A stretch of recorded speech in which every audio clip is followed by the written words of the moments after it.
السلام علیکم ورحمۃ اللہ وبرکاتہ۔ آج کل کثرت سے لوگوں کی آنکھیں خراب ہو رہی ہیں، آنکھوں کے مسائل پیدا ہو رہے ہیں، آنکھیں دکھ رہی ہیں، آنکھوں سے پانی آ رہا ہے، آشوب چشم جسے کہا جاتا ہے، اس کا مسئلہ پیدا ہو رہا ہے۔ یقیناً کئی ایسے افراد ہوں گے جو اس مسئلے سے ناواقف ہوں گے، تو ایسے احباب، ایسے افراد کی واقفیت کے لیے، ایسے لوگوں کو ایک مسئلہ بتانے کے لیے، ایک مسئلے کی طرف توجہ دلانے کے لیے حاضر ہوا ہوں۔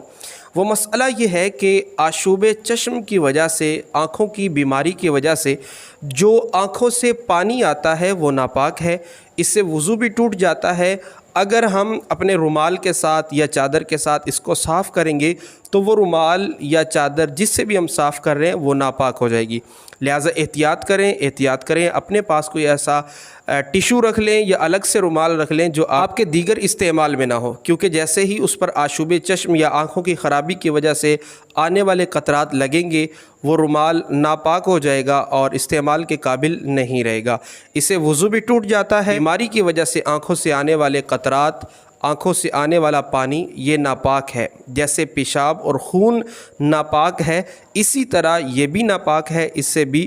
آپ کے کپڑے پلید ہو سکتے ہیں، ناپاک ہو سکتے ہیں۔ لہٰذا اس پیغام کو دوسروں تک عام کیجئے، اس ویڈیو کو شیئر کیجئے تاکہ تمام احباب اس مسئلے سے واقف ہو سکیں۔